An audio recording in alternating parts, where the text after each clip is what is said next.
Hey everyone, it's Steph here. We are on day 7 on our journey to a clean home in 21 days. So today we have made it officially 1 week. I want to congratulate you on coming this far. You've probably already seen huge changes in your house and feeling so good about it. And you should.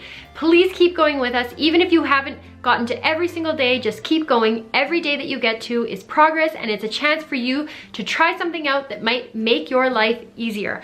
Today we're gonna tackle something that I have to face on a daily basis because I have 3 tiny children, and that is the power tidy. So I'm gonna get started right now and explain to you while I'm working.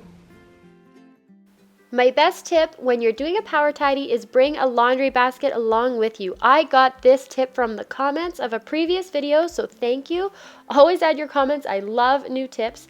Bring along your laundry basket, and then anything that does not belong in this room you can throw into the laundry basket and take along with you as you clean up the rest of the house. Today I'm only showing you cleaning up my little den area. Most of the stuff still belongs in here. It's all about just being fast and efficient. So I'm getting my whole room here tidied up in less than 5 minutes. I'm going to move to the next room and do the same thing.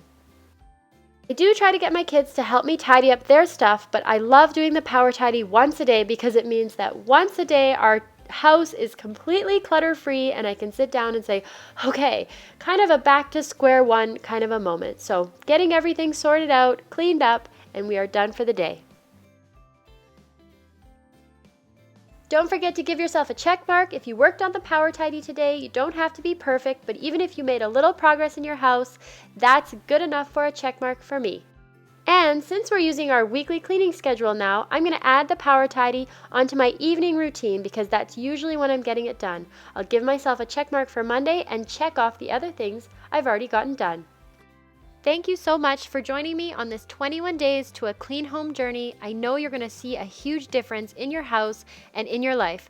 Please remember to hit that like and subscribe button to follow along to the end of the series and let me know how you're making out with your progress.